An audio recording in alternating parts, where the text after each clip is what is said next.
This is Innovation and Leadership, part 2 of our episode with Marley Lunt. It's almost like, yeah, I'm so good. I'm entitled to a lot of things. I can just say what I want, and it should be okay. But it's not that way.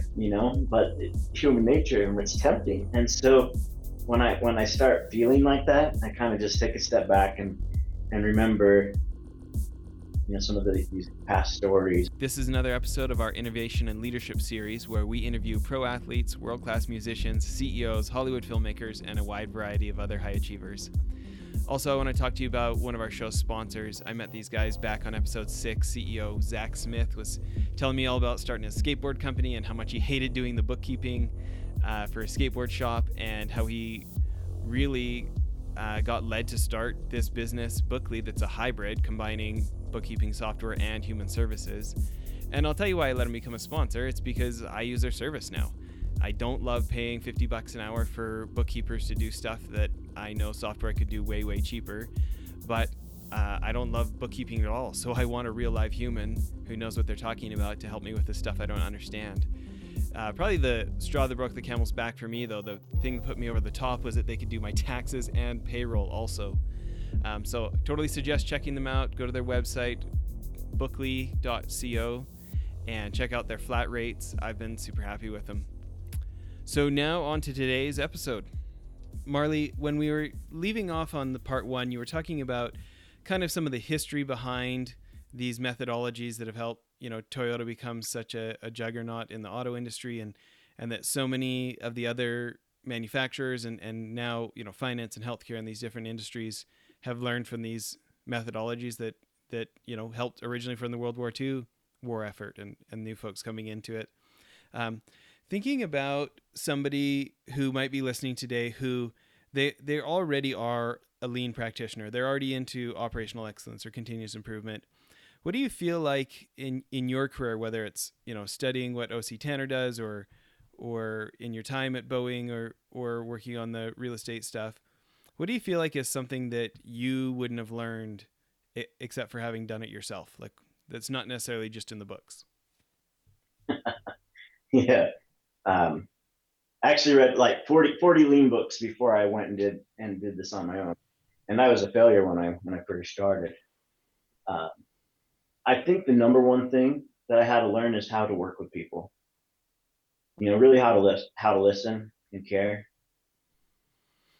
So that's a super interesting skill set, and I think there's some super great books out there from FBI hostage negotiators and other folks about that. But how do you feel like you got better at that skill set? Well, the first the first thing that happened was being knocked down hard. And I was knocked down pretty hard. Um, People didn't care, so I had to realize that I needed to change. The first thing was, okay, yeah, I'm not leading the best. You're probably familiar with the Arbiter Institute, maybe you even work there. But they talk about in the box thinking and out of the box thinking. And I was very much thinking about how everyone was affecting me and not necessarily how I was affecting them. And so I really changed my approach to understand who they are. Like really, who are these people? Understand what makes them human and some of their likes and dislikes. Really connect. Yeah. Do you have any stories of somebody who you decided to get more connected to? Yeah. Let's see. Yeah, I'll have to use fake names. Look, we'll call him Bob. Okay. Okay. So, uh, so I go into this organization. I'm tasked to implement the lean management system I've helped develop, and we're trying it out in one area. And the first line manager I'm supposed to work with is Bob. Okay. And you could tell, kind of like, who is this guy? Who's this Marley? He's been watching me in a couple of my meetings. I don't really know why he's here. And so I started talking to him, like, tell me about yourself. What interests do you have? And sometimes it doesn't come out from them when you just ask them directly. Sometimes you have to give something a little more personal about yourself that they find interesting. So I got into cooking. One thing that I do is I cook. I have this recipe that's never lost the chili competition. And I mentioned that to him. He's like, "Oh, I love chili," you know. And so I'm like, "Oh yeah." I'm like, "Tell you what, work with me for a little bit. I'll make you a batch of my special chili, and also, you know, I can make you the best, one of the best first line managers here if you let me." So he's kind of interested, still a little bit on the side, but I threw in kind of a seed into his mind that he could be one of the best managers. And I don't think at that time people really spent a lot of time with him to develop his leadership skills. He worked on the floor, you know, building aircraft, and was promoted to a first line manager. And so I just watched him for a couple of weeks. One thing I don't do so much now is I'm very careful not to push on people. I try to wait for them to pull. So I'll throw a seed in their mind, say, "Hey, you can be the best." And about a couple of weeks later, he's like, "All right, Marley, if you're really going to make me one of the best first line managers, you better start doing that." You know, I'm like, "Okay, now you're ready." You know, I could tell that you really want it now. And so, uh, one thing I did, I started watching his stand up meeting and observing how he was and how he interacted with the team. And at first, they were kind of bulldogging each other, you know, telling them what to do, what's going on for the day. And some of the team members would have questions, not trying to be critical of him, but he would overreact, you know, in front of the whole group. And I'm like, "What's going on here?" And so, I mean, the issue that came up was there's some drills that weren't working right, and I guess this has been a problem that he's been frustrated with for a while. It's all right.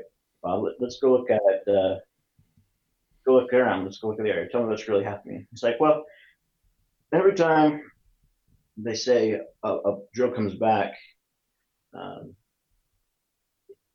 they use it and they say it was never fixed. And what's happening is they're not putting the labels on the drill to tell them what's wrong, so the tool room can fix it right. So the tool room, they get the drill, and they can't find the problem, and they send it back to us. And that's all right. Let's go look at this. Show me where they're supposed to put the drills. He's like, "See, here's the cart. There's one on there right now. The drill that's broken, and they're supposed to put a label on it, and there's not a label." And I just looked around. You know, you got to make things easy for people. I said, "Bob, where the labels supposed to be?" He looks around everywhere. He realizes there's no label. And like, you know, in my mind, I could have told him directly. I said, "Hey, the reason they're not doing it is because they don't have any labels. Go get some labels." And I could have just walked away. But I try to, as much as possible, ask the questions to help them discover.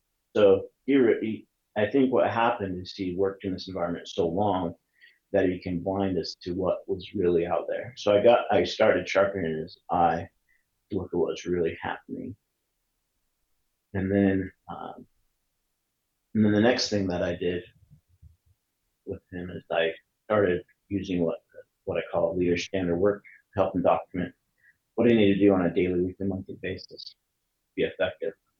We didn't forget anything. And I try to make it so things don't have to be stuck in someone's brain. We can elevate their thinking. And so we document the routine, some key things they need to do.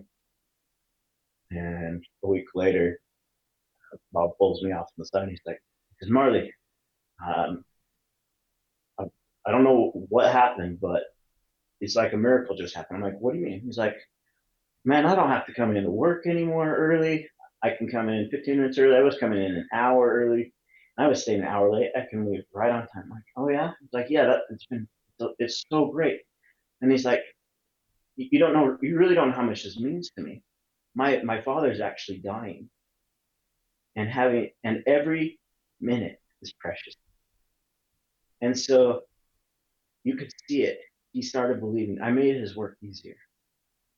He changed the way that he addressed and worked with his people over time, and he became a fantastic leader. And now he is one of the best first line managers in that plant. But you know, it's kind of a slow approach at first to really try to get his interest and to want to change.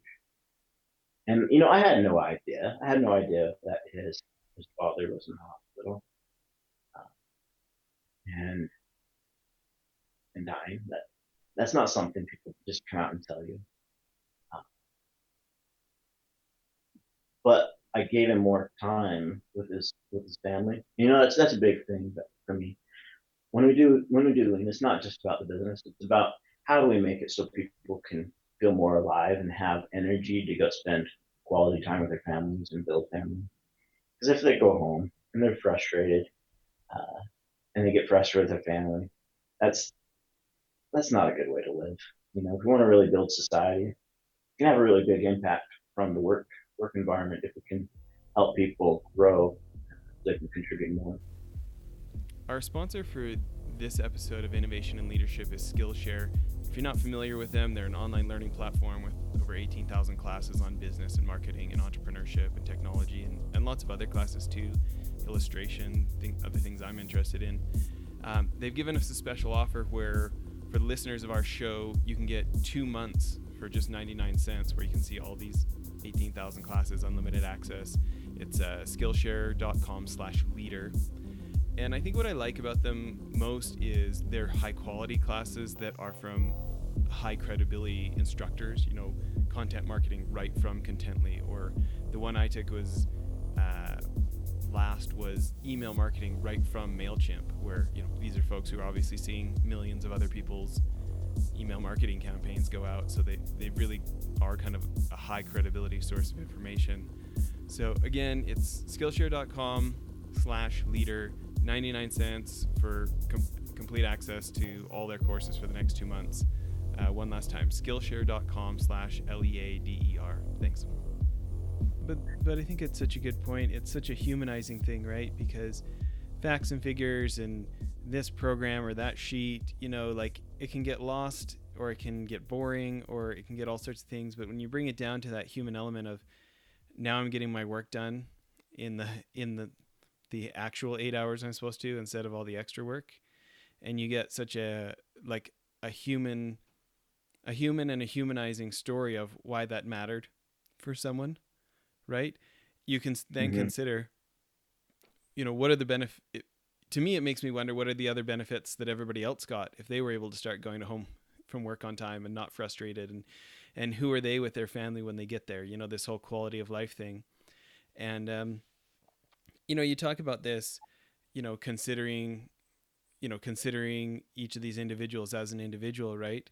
And it's contagious. Like the same thing that happens there is the person they're going to be when they go home, and then the same person when they come back to work on Monday, right?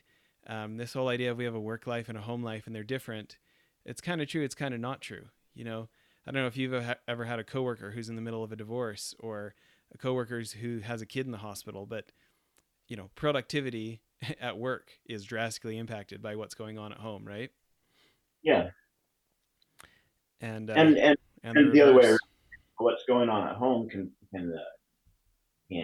influence what's going on at work. And so Absolutely. sometimes I'll blend a technique, like leaders stand at work. Okay, one of the things that you want to do to stay close to your family, let's throw a phone call to your wife on there. Call her during the day. Make that part of your standard. Why can't you do that? I don't see a problem with that. So sometimes it's just a little reminders to keep people doing things that will help strengthen the relationship. And sometimes there's kind of a barrier between work and family, and I guess in a lot of ways appropriate, but I think there's flexibility too. Yeah, exactly.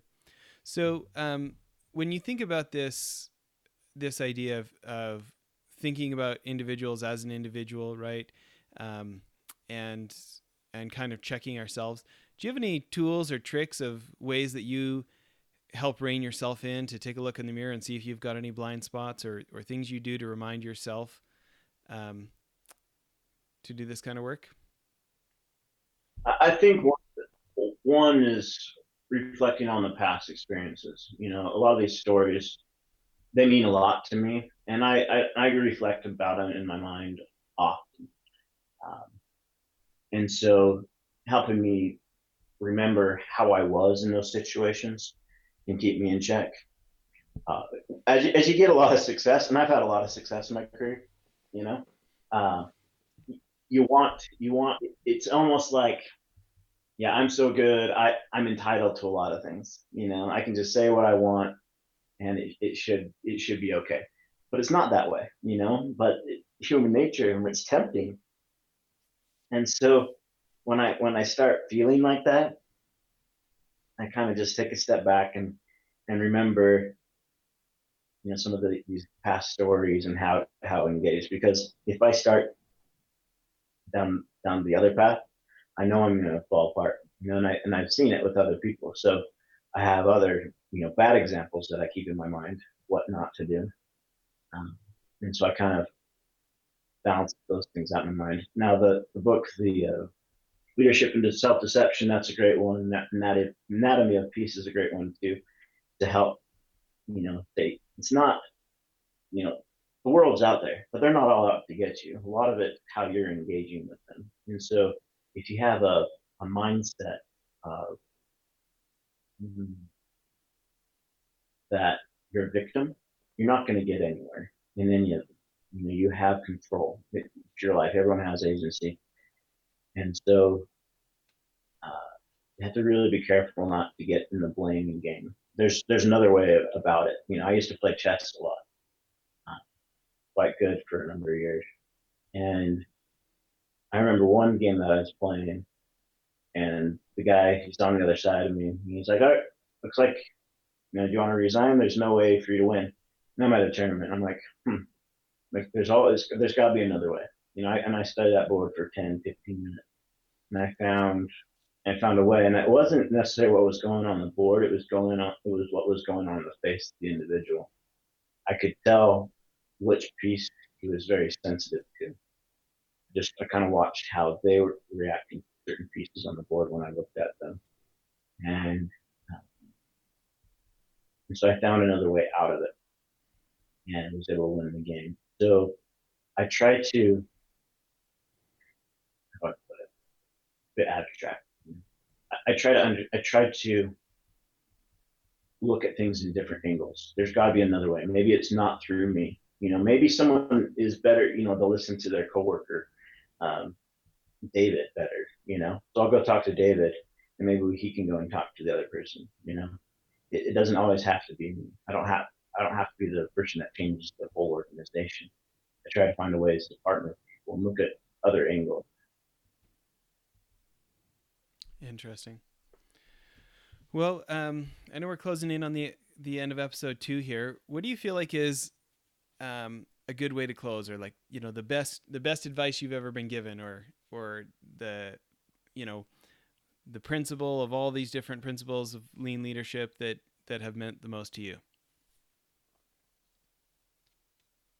It's all about people, and you have to know your why. If you don't know your why and why you're doing this, then do something else. Let someone else who's passionate about it take charge. You really have to have a passion for people, and